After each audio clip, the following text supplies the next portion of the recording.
Okay. In the earlier class, we discussed about laws of motion and also inertia and Newton's first law of motion. Every body in the continuous state of rest or uniform motion, unless it is compared to change of state by using some external agency, that is called as force. Therefore, the first law gives the definition of force. Yes. In class ಅಲ್ಲಿ ನಾವು definition of force ಅಂದ್ರೇನು, first law of motion ಅಂದ್ರೇನು ಅಂತ study ಮಾಡಿದ್ವಿ. Okay. The first law gives the definition of force. ಇದೆಲ್ಲ ಇದು ಸಿಗುತ್ತೆ. Okay. Now let us come to the next one more physical quantity is momentum. Momentum ಯಾಕೆ ಓದಬೇಕು?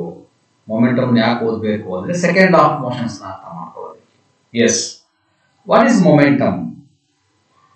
It is the quantity of motion possessed by the body. Athwa the motion associated with a body is called as momentum.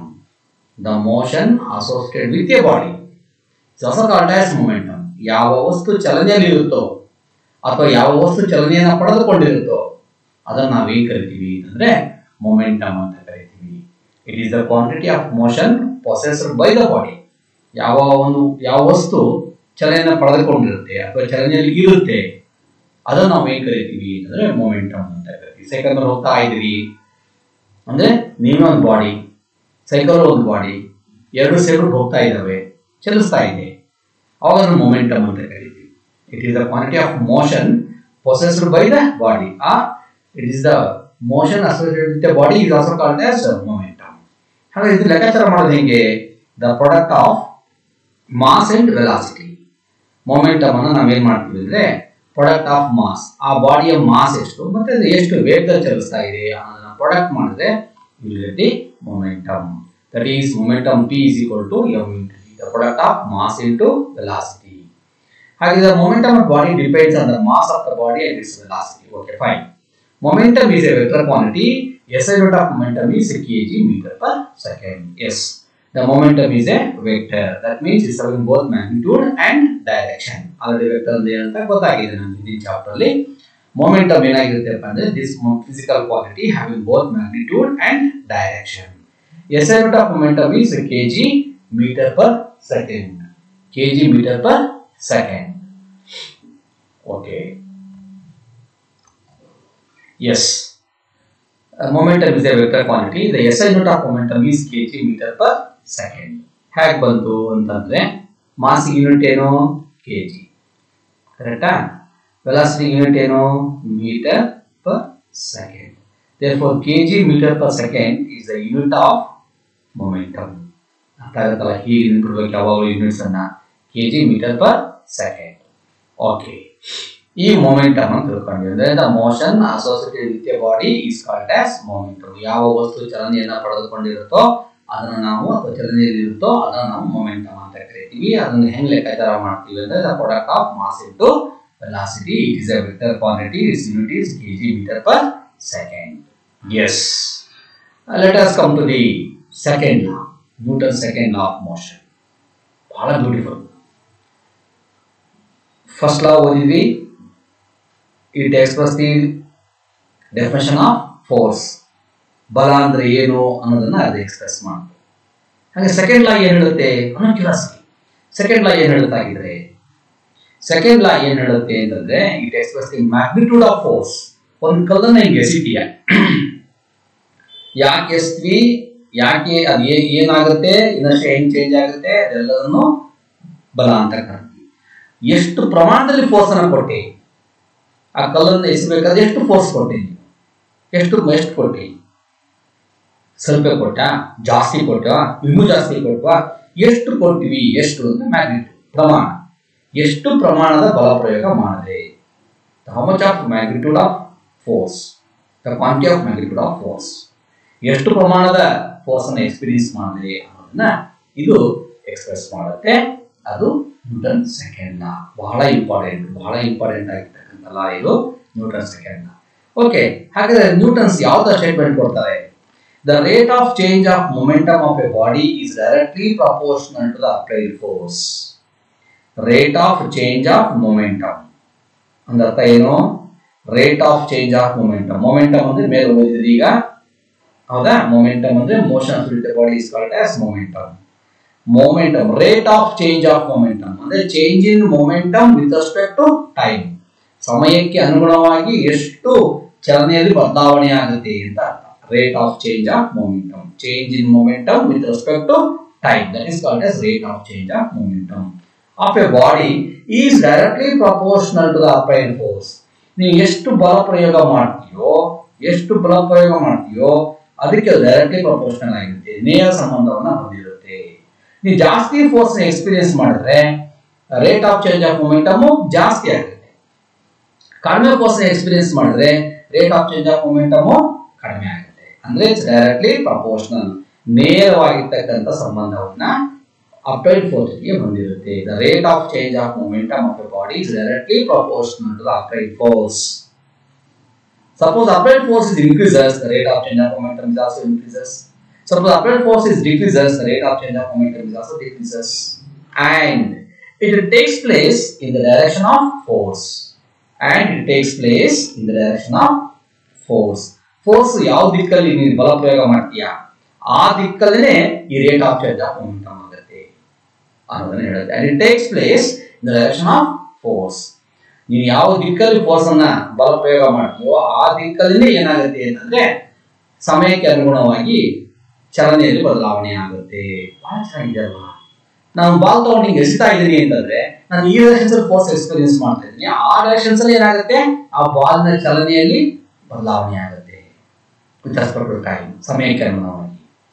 ಎಷ್ಟು ಚೆನ್ನಾಗಿದೆ ನೋಡಿ, ಒಂದೇ sentence. The rate of change of momentum of a body is directly proportional to the applied force and it takes place in the direction of force. ಅಂದ್ರೆ ಸಮಯಕ್ಕೆ ಅನುಗುಣವಾಗಿ ಚಲನೆಯಲ್ಲಿ ಆಗುವ ಬದಲಾವಣೆ ಅದು ನೇರವಾಗಿ ಬಲ ಪ್ರಯೋಗದ ಮೇಲೆ ಸಂಬಂಧಿಸುತ್ತೆ. ನೀನು ಯಾವ ದಿಕ್ಕಲ್ಲಿ ಬಲ ಪ್ರಯೋಗ ಮಾಡ್ತೀಯೋ ಆ ದಿಕ್ಕಲ್ಲಿ ಏನಾಗುತ್ತೆ ಅಂತಂದ್ರೆ ಮೊಮೆಂಟಮ್ ಚೇಂಜ್ ಆಗುತ್ತೆ ಅನ್ನೋದನ್ನ ನ್ಯೂಟನ್ಸ್ ಹೇಳ್ತಾರೆ. ಒಂದೇ sentence. The rate of change of momentum of the body is directly proportional to the applied force and it takes place in the direction of force. Okay. ಹಾಗಿದ್ರೆ ನಾನು ಮೊದಲೇ ಹೇಳಿದೆ ನಿಮಗೆ, this law expresses the magnitude of force. Force ನ ಪ್ರಮಾಣವನ್ನ ಹೇಳುತ್ತೆ ಅಂತ ಹೇಳಿದ್ದೀನಿ. ಹಾಗಾದ್ರೆ ಎಷ್ಟು ಅಂತ ಲೆಕ್ಕಾಚಾರ ಮಾಡಬೇಕು ಅಂದ್ರೆ ಒಂದು ಮ್ಯಾಥಮೆಟಿಕಲ್ ಈಕ್ವೇಷನ್ ಬೇಕಾಗುತ್ತೆ. ಆ ಮ್ಯಾಥಮೆಟಿಕಲ್ ಈಕ್ವೇಷನ್ಸ್ ನ ಈಗ ಡರೈವ್ ಮಾಡೋಣ.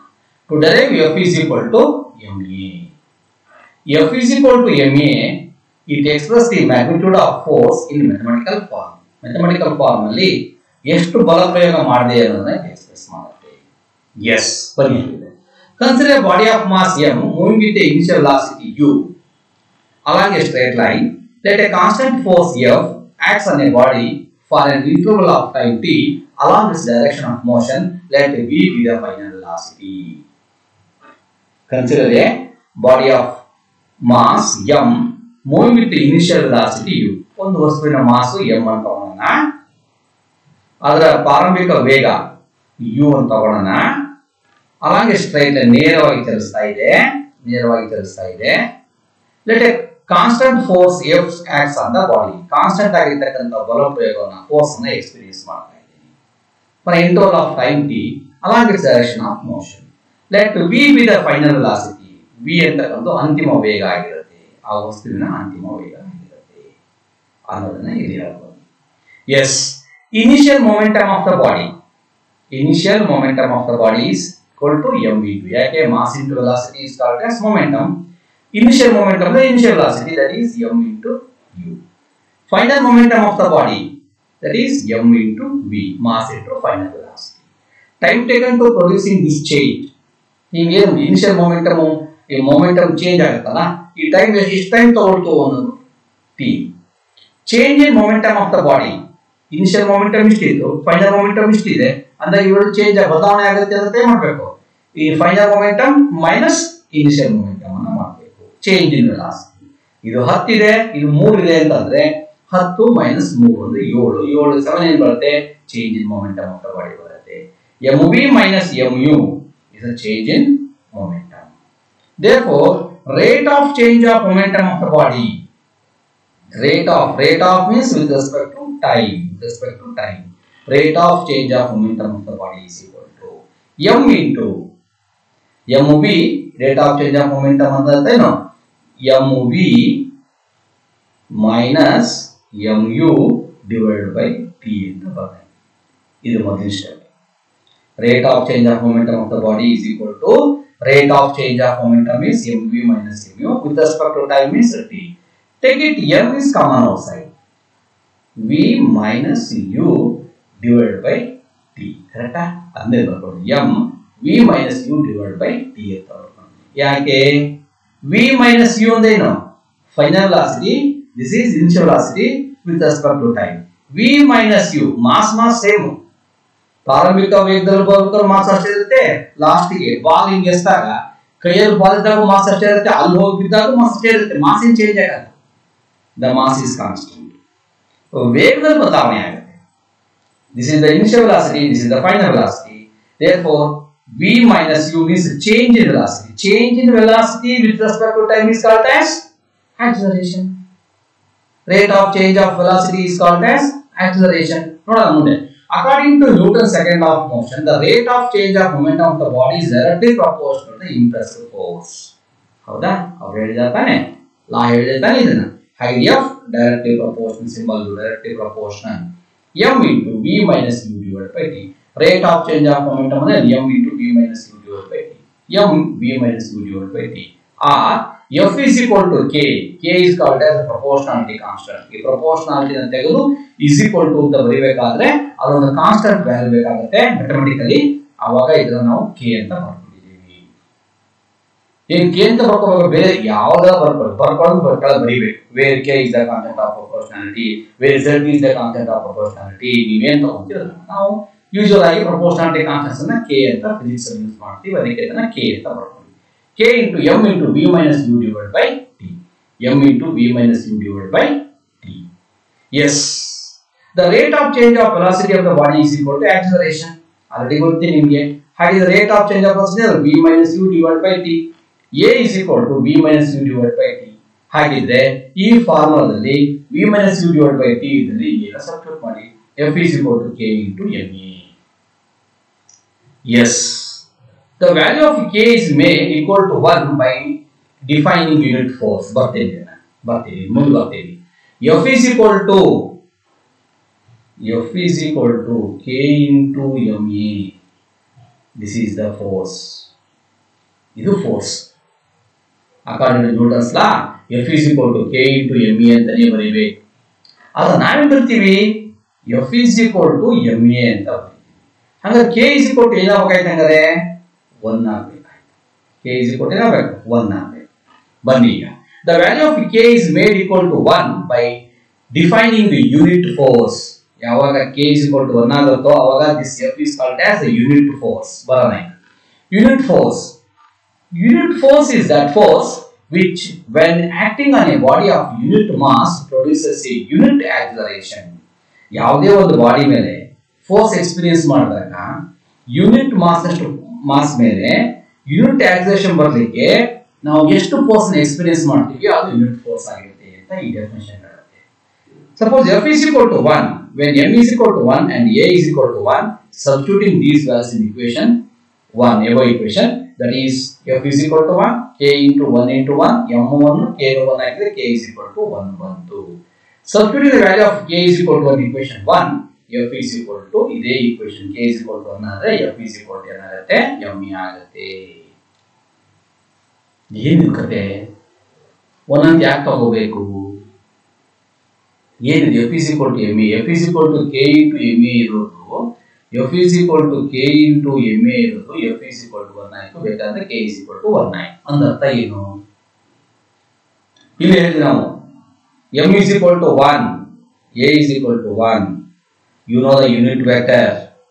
Vector having a unit magnitude is called as unit vector. ಅವತ್ತು ಎಕ್ಸ್ಪ್ಲೈನ್ ಮಾಡಿದ್ದೀನಿ ನೆನಪಿದೆಯಾ? ಯೂನಿಟ್ ವೆಕ್ಟರ್ ಹೇಳಬೇಕಾದ್ರೆ vector having a unit magnitude is called as unit vector ಅಂತ ಹೇಳಿದೆ. ಒಂದು ಘಟಕ ಅಂತ ಹೇಳಿದೆ, ಯೂನಿಟ್ ನ ಒಂದು ಘಟಕ ಅಂತ. ಇಲ್ಲಿ m is equal to 1 is not a unit. 1 is not a unit. ನೆನಪಿದೆಯಾ ಅಂತ ಹೇಳಿದ್ದು? ಅದನ್ನ ಹೀಗೆ ಒಂದು ಯೂನಿಟ್ ಅನ್ನ ಹಿಂಗೆ ಬರೀತೀವಿ. ಈ ಒಂದರೊಳಗಡೆ ಎಷ್ಟು ಬೇಕಾಷ್ಟು ಇರ್ಬೋದು. ಹೇಳ್ತಾನ ಫಸ್ಟ್ PUC ಅಂದ್ರೆ ಅಲ್ಲಿ ಒಬ್ಬಳೆ ಒಂದು ಹುಡುಗಿ ಇಲ್ಲ, ಅಲ್ಲಿ 80 ಮಕ್ಕಳಿದ್ದಾರೆ. ಫಸ್ಟ್ PUC A ಸೆಕ್ಷನ್ ಅಂತ ಹೇಳಿದ್ರೆ 80 ಮಕ್ಕಳಿಗೆ ಒಂದು ಸೆಕ್ಷನ್ ಅಂತ ಹೇಳಿ 80 ಮಕ್ಕಳಿಗೆ ಒಂದು ಸೆಕ್ಷನ್. ಹಾಗೆ m is equal to 1, a is equal to 1, it is not a 1 kg, it is not a 1 meter per second square. ಅರ್ಥಾಗತ್ತೆ ಹೇಳ್ತಿರೋದು is a unit force. ಅಂದ್ರೆ ಉದಾಹರಣೆಗೆ ಒಂದು 5 kg ಪ್ಯಾಕೆಟ್ ಇದೆಯಪ್ಪ, ಒಂದು 5 kg ಒಂದು ಪ್ಯಾಕೆಟ್ ಇದೆ ಅಂತ ರೈಸ್ ಪ್ಯಾಕೆಟ್ ಇದೆ ಅಂತ ಅನ್ಕೋಣ. ಅರ್ಥ ಹೇಳ್ತಿರೋದು 5 kg ಒಂದು packet, that is a unit mass, that is a unit mass. 5 kg ಒಂದು ಪ್ಯಾಕೆಟ್ ಯೂನಿಟ್ ಮಾಸ್. ಅದನ್ನ 1 ಮೀಟರ್ ಪರ್ ಸೆಕೆಂಡ್ ಸ್ಕ್ವೇರ್ ಅಂದ್ರೆ ಯೂನಿಟ್ ಆಕ್ಸಲರೇಷನ್ ಅಂತ ಕರಿತೀವಿ. Not 1 metre per second square, unit acceleration. ಅದನ್ನ ಒಂದು ಇಬ್ರು ಸೇರ್ಬಿಟ್ಟು ಏನ್ ಮಾಡ್ತೀರಪ್ಪ ಅಂತಂದ್ರೆ ಎತ್ತಿಬಿಟ್ಟು ಆ ಕಡೆಯಲ್ಲಿ ಇಡ್ತೀವಿ, ಎಸಿತೀವಿ.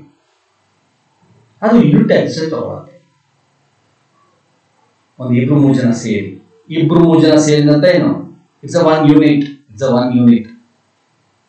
ಬೇಡಪ್ಪ, ಈಗ ಸ್ಕೂಲಲ್ಲಿ ಡೆಸ್ಕ್ ಇರುತ್ತೆ, ಯಾರೋ ಮೇಸ್ಟ್ ಹೇಳ್ತಾರೆ ಡೆಸ್ಕ್ ಎಲ್ಲ ಆ ಕಡೆ ಇದೆ ಅಂತ ಹೇಳ್ತಾರೆ. ಅವಾಗ 4 ಜನ ಸೇರಿ ಡೆಸ್ಕ್ ಎತ್ತಿರ್ತಾರೆ.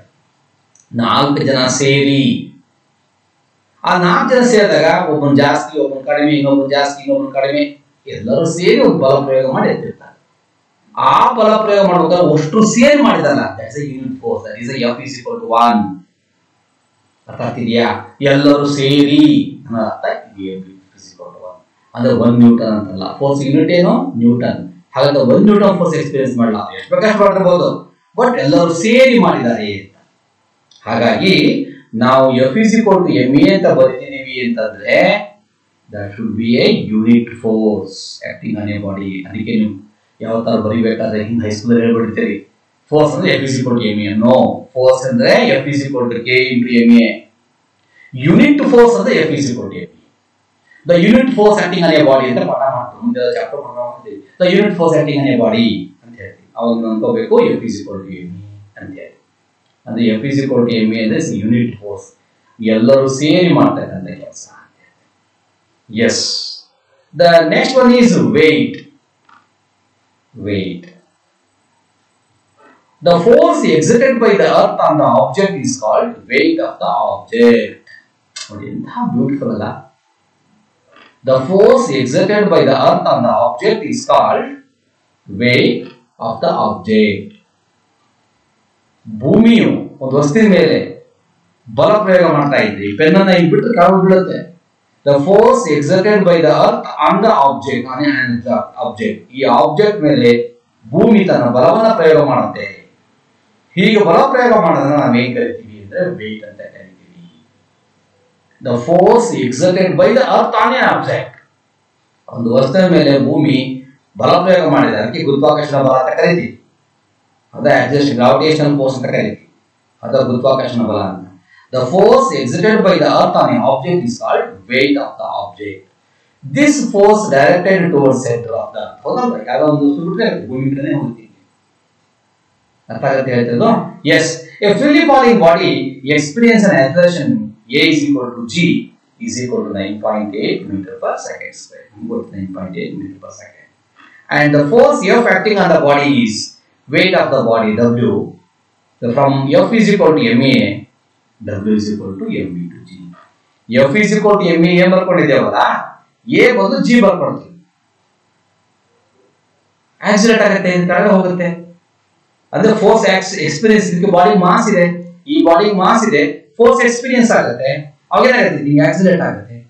ಹಾಗಿದ್ರೆ m into g ಅಂತ ಏನಿದೆಯಲ್ಲ, this is also force, but this force from the earth, therefore that is called as weight. Weight means the force exerted by the earth on the object is called weight. ಭೂಮಿಯು ಒಂದು ವಸ್ತು ಮೇಲೆ ಮಾಡುವ ಬಲಪ್ರಯೋಗವನ್ನು ನಾವು ಏನು ಕರಿತೀವಿ ಅಂದ್ರೆ weight ಅಂತ ಕರಿತೀವಿ. Look here, weight is different from mass. Mass ಬೇರೆ, weight ಬೇರೆ. ಆಯ್ತಾ? weight means ಬಲ, ಇದು ಒಂದು ಬಲ, ಇದಕ್ಕೂ ಫೋರ್ಸ್ ಅಂತಾನೆ ಕರಿತೀವಿ. ಇದು ಒಂದು ಫೋರ್ಸೆ, ಬಟ್ ಇದೇನ್ ಮಾಡುತ್ತೆ ಅಂದ್ರೆ ಭೂಮಿ ಆ ವಸ್ತುವಿನ ಮೇಲೆ ಆಕ್ಟ್ ಮಾಡುತ್ತೆ, ಅದಕ್ಕೆ ನಾವು ವೇಟ್ ಅಂತ ಕರಿತೀವಿ ಅಷ್ಟೇ. ಇನ್ನೊಂದಿದೆ ಟೆನ್ಷನ್ ಅಂತ, T is equal to m into g ಅಂತ ಬರೀತೀವಿ. ದಾರ ಹಗ್ಗ ಜುಟ್ಟು ಹಿಡಿತಾವಲ್ಲ, ಹಗ್ಗ ಜುಟ್ಟು ಕಟ್ತಾವಲ್ಲ, ಹಿಂಗೆ ಟೆನ್ಷನ್ ಇರುತ್ತಲ್ವಾ, ಈ ವೈ ನಿಂತಂತೆ ವಿ ನಿಂತಂತೆ ಅಥವಾ ಮನೆ ಬಟ್ಟೆ ಹಾಕ್ಲಿಕ್ಕೆ ತಂತಿ ಬಿಗುದು ಕಟ್ಟಿರ್ತೇವಲ್ಲ, ಗೊತ್ತಾನೆ ಹಿಂಫ್ಲಕ್ಟ್ ಮಾಡಿ ಹಿಂಗ್ ಅನ್ಬಿಡ್ತಾ ಇರುತ್ತೆ. Tension is also weight, tension is also force. ಬಿಗುದು ಕಟ್ಟಿದೀವಿ ಅಂತ ಹೇಳ್ತೇವಲ್ಲ, ಬಿಗುದು ಕಟ್ಟದ ಏನು ಫೋರ್ಸ್ ಎಕ್ಸ್ಪೀರಿಯನ್ಸ್ ಮಾಡಿದ್ವಿ. Tension in the thread is also force. Therefore, T is equal to M into G, or weight means that is W is equal to M into G. Weight andru force, tension andru force. ಅರ್ಥ ಆಗುತ್ತಾ ನಿಮ್ಮ ಪ್ರೀತಿಯ? Okay, ಇದು ಅರ್ಥದಿಂದ ಬಂದಿರತಕ್ಕಂಥದ್ದು, ಅರ್ಥ gravitation ಇಂದ ಬಂದಿರತಕ್ಕಂಥದ್ದು. Yes, absolute unit of force. The unit of force obtained by considering a unit mass and unit acceleration is called absolute unit. Okay. Its value does not change from place to place. In SI system, the absolute unit of force is Newton. Yes. ಹಿಂಗೆ ಬರೀಬಾರ್ದು, ಅರ್ಥ ಆಯ್ತಾ? ಹೆಂಗೆ ಬರೀಬೇಕಂತ ಹೇಳಿದೀನಿ, ಅದನ್ನು ದೊಡ್ಡ ಕಾಡಲೆ ತಂದು ಬರ್ದೇವು ಅಷ್ಟೇ, ಹಿಂಗೆ ಬರೀಬೇಕು, ಸ್ಮಾಲ್ ಲೆಟರ್ಸ್ ಅಲ್ಲೇ ಬರೀಬೇಕು. ಅರ್ಥ ಆಯ್ತಾ? SI unit of force is Newton. ನೋಡಿ ಎಷ್ಟು ಚೆನ್ನಾಗಿದೆ. ಯಾಕೆ ಅವ್ರ ಹೆಸರಿಟ್ಟಿವಿ ನಾವು? ಇಂಥ ಒಳ್ಳೆ, ಇಂಥ ಇಂಪಾರ್ಟೆಂಟ್ ಆಗಿರ್ತಕ್ಕಂಥ ಕಾನ್ಸೆಪ್ಟ್ಸ್ ನ್ಯೂಟೋನಿಯನ್ ಮೆಕ್ಯಾನಿಕ್ಸ್ ಅಂತ ಕರಿತೀವಿ. ಹೌದಾ? ನ್ಯೂಟನ್ ಕೊಟ್ಟಿರೋದ್ರಿಂದ ಗೌರವಪೂರ್ವಕವಾಗಿ 100% ಗೌರವಪೂರ್ವಕವಾಗಿ ನಾವೇನ್ ಮಾಡ್ತೀವಿ ಅಂದ್ರೆ ಅವ್ರ ಹೆಸರು ಇಟ್ಕೊಂಡಿದ್ದೀವಿ. ಅರ್ಥ ಆಯ್ತಾ? SI unit of force is Newton. ಆದ್ರೆ ಹಂಗಲ್ಲ, ಇಲ್ಲಿದೆ ನೋಡಿ, F is equal to M into A. F is equal to 1 Newton 1 kg into 1 meter per second square. Actually, F is equal to M into A ಅಂತಂದ್ರೆ kg meter per second square. kg meter per second square is the SI unit of force. Actually fundamentals ಹೇಳೋದಾದ್ರೆ kg meter per second square. ಇದನ್ನ ನಾವು ಹೇಗೆ ಕರ್ಕೊಂಡಿದೀವಿ ಅಂತಂದ್ರೆ this is called as Newton. ಗೌರವಪೂರ್ವಕವಾಗಿ ಒಂದು road ಇರುತ್ತೆ, Nehru road, ಅದೊಂದು road ಅಷ್ಟೇ ಅದು. ಆದರೆ ನೆಹರು ಅವರ ಹೆಸರು ಗೌರವಪೂರ್ವಕವಾಗಿ ಏನ್ ಮಾಡ್ತೀವಿ, ಆ ಹೆಸರು ಇಟ್ಕೊಂಡಿದ್ದೀವಿ. ಹಾಗೆ KG metre per square second square ಅಂತ ಅದು ಯೂನಿಟ್ ಆಕ್ಚುಲಿ, ಆದ್ರೆ ಗೌರವಪೂರ್ವಕ ಏನ್ ಕರಿತಾ ಇದ್ದೀವಿ ನಾವು ಅದನ್ನ ನ್ಯೂಟನ್ ಅಂತ ಕರಿತಾ ಇದ್ದೀವಿ. ಡಿಫೈನ್ ನ್ಯೂಟನ್ ಅಂತ ಬರುತ್ತೆ ಮುಂದೆ, ಡಿಫೈನ್ ನ್ಯೂಟನ್ ಅಂತ ಬರುತ್ತೆ. ಡಿಫೈನ್ ನ್ಯೂಟನ್ ಬೇರೆ, ನ್ಯೂಟನ್ಸ್ ಲಾಸ್ ಆಫ್ ಮೋಷನ್ ಬೇರೆ. ಡಿಫೈನ್ ಅಂತಂದ್ರೆ ಈ ಏನು ಯೂನಿಟ್ ಬರ್ಕೊಂಡಿದೀವಲ್ಲ, ಯೂನಿಟ್ ಅನ್ನ ಡಿಫೈನ್ ಮಾಡ್ಕೋಬೇಕು. Thus 1 Newton is defined as that force which produces an acceleration of 1 meter per second square in a mass of 1 kg. 1 Newton's force ಅನ್ನು experience ಮಾಡಿದಾಗ ಯಾವ್ದು ಮಾಡಬೇಕು? 1 kg ಮಾಸ್ ಇರ್ತಕ್ಕಂಥ ವಸ್ತುವಿನ ಮೇಲೆ ನಾವು 1 ನ್ಯೂಟನ್ ಫೋರ್ಸ್ ಅನ್ನು ಎಕ್ಸ್ಪೀರಿಯನ್ಸ್ ಮಾಡಿದಾಗ ಅದು 1 ಮೀಟರ್ ಪರ್ ಸೆಕೆಂಡ್ ಸ್ಕ್ವೇರ್ ಅಷ್ಟು ಆಕ್ಸಲರೇಟ್ ಆದ್ರೆ ಅದನ್ನು ನಾವು 1 ನ್ಯೂಟನ್ ಅಂತ ಕರಿತೀವಿ. The force which produces an acceleration of 1 meter per second square in a mass of 1 kg. 1 kg mass ಇರ್ತಕ್ಕಂಥ ಒಂದು ವಸ್ತುವಿನ ಮೇಲೆ ನಾನು ಬಲಪ್ರಯೋಗ ಮಾಡಿದಾಗ ಅದು 1 ಮೀಟರ್ ಪರ್ ಸೆಕೆಂಡ್ ಸ್ಕ್ವೇರ್ ಅಷ್ಟು ಆಕ್ಸಿಲರೇಟ್ ಆದ್ರೆ ಅದನ್ನ ಆ ಫೋರ್ಸ್ ಅನ್ನು ನಾವು ಹೇಗೆ ಕರಿತೀವಿ ಅಂತಂದ್ರೆ 1 ನ್ಯೂಟನ್ ಅಂತ ಕರಿತೀವಿ. Yes, SI unit of force is Newton. ಹಂಗೆ ಒಂದು ನೋಡ್ಕೊಂಡಿದ್ದೀನಿ. ಇನ್ CCS system the absolute unit of force is dyne. ಇದು ಆಲ್ರೆಡಿ ಪಾಠ ಮಾಡಿದ್ದೀನಿ, ಹಿಂಗೆ ಬರೀಬಾರ್ದು ಮಕ್ಕಳ, DYNE, dyne.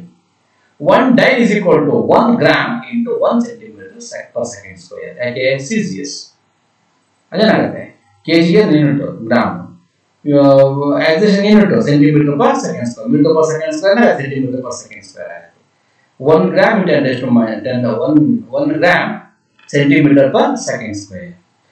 1 dyne is defined as a force which produces an acceleration of 1 centimeter per second square in mass of 1 gram. 1 gram mass ಇರ್ತಕ್ಕಂಥ ಒಂದು ವಸ್ತು 1 centimeter per second square accelerate ಆಗಲಿಕ್ಕೆ ಎಷ್ಟು ಫೋರ್ಸ್ ಎಕ್ಸ್ಪೀರಿಯನ್ಸ್ ಮಾಡಿದೋ ಅದನ್ನು ನಾವು 1 dyne ಅಂತ ಕರಿತೀವಿ. ಹಾಗಾದ್ರೆ 1 dyne 1 ನ್ಯೂಟನ್ಗೆ ಎಷ್ಟು ಈಕ್ವಲ್ ಆಗಿರುತ್ತೆ? ಇದನ್ನು ಆಲ್ರೆಡಿ ನೀವೇ ಪ್ರೂವ್ ಮಾಡಿದ್ರಿ, ಡೈಮೆನ್ಷನ್ ಮೆಥಡ್ಸ್ ಅಲ್ಲಿ ಗೊತ್ತಲ್ಲ, conversion of 1 unit into another system of unit ಅಂತ ಹೇಳಿದೀವಿ. 1 ನ್ಯೂಟನ್ ಇಸ್ ಈಕ್ವಲ್ ಟು ಏನು ಹೇಳಿದೀವಿ ನಾವು, 10⁵ dyne ಅಂತ ಇದನ್ನು ಪ್ರೂವ್ ಮಾಡಿದೀವಿ. Yes, one more unit is there. Gravitational unit of force. It is equal to weight of unit mass. Gravitational unit varies slightly from place to place due to the variation of g. In SI system, gravitational unit of force is kilogram weight. Yes. Notice W is equal to M into G. This G is varies from place to place. G is weight from place to place, the weight also goes from place to place. ಅರ್ಥ ಆಗುತ್ತೆ ಹೇಳ್ತಿರೋದು. ತೂಕ ಏನಾಗುತ್ತೆ ಅಂದ್ರೆ G ಮೇಲೆ depend ಆಗಿಂದ accident to gravity change ಆಗ್ತಾ ಹೋದಂಗೆಲ್ಲ wait change ಆಗ್ತಾ ಹೋಗುತ್ತೆ. ನೋಡಿ ಫಾರ್ ಎಕ್ಸಾಂಪಲ್ ಅರ್ತ್ ಮೇಲೆ ಇರ್ತಕ್ಕಂಥ ವೇಟೇ ಬೇರೆ, ಅದೇ ಮೂನಿಗೆ ಹೋದ್ರೆ ವೇಟೇ ಬೇರೆ, ಯಾಕೆ ಜಿ ಕಡಿಮೆ ಇದೆ ಅಲ್ಲಿ ಅಲ್ವಾ, ತೂಕ ಬದಲಾಗತ್ತೆ. ಇದಕ್ಕೆ ನಾವೇನ್ ಮಾಡಿದೀವಿ ಅಂದ್ರೆ ಹೊಸ ಮಾಡಿದೀವಿ ಗ್ರಾವಿಟೇಷನ್ ಆಫ್ ಫೋರ್ಸ್, ಅಂದ್ರೆ 1 ಕಿಲೋಗ್ರಾಮ್ ವೇಟ್ ಅಂತ is equal to the weight of 1 kg. ನೋಡಿ the W is equal to m into g.